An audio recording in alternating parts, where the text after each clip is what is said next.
মুহররম মাসের সিয়াম পালন করে তার ব্যাপারে বলা হয়েছে সহিহ মুসলিম হাদিস নম্বর 1163 মধ্যে বলা হয়েছে, আবু কাতাদা রাদিয়াল্লাহু তাআলা আনহু থেকে বর্ণিত, তিনি বলেন রাসূল সাল্লাল্লাহু আলাইহি সাল্লামকে জিজ্ঞেস করা হলো আশুরার সিয়াম সম্পর্কে।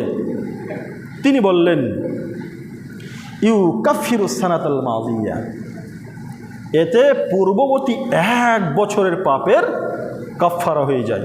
অর্থাৎ কেউ যদি মুহররম মাসের সিয়াম পালন করে তাহলে পূর্ববর্তী 1 বছরের পাপ তার ক্ষমা হয়ে যাবে।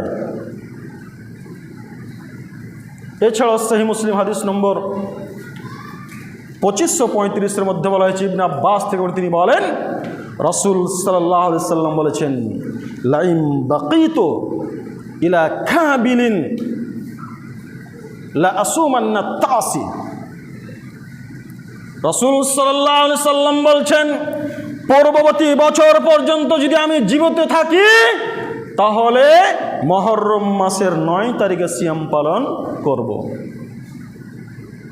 অত্র হাদিস দ্বারা যেটা স্পষ্ট বোঝা যায় যে রাসূল সাল্লাল্লাহু আলাইহি সাল্লাম এটা আশা করেছিলেন যে আগামী বছর পর্যন্ত যদি আমি বেঁচে থাকি তাহলে মুহররম মাসের 9 তারিখে সিয়াম পালন করব। কিন্তু রাসূল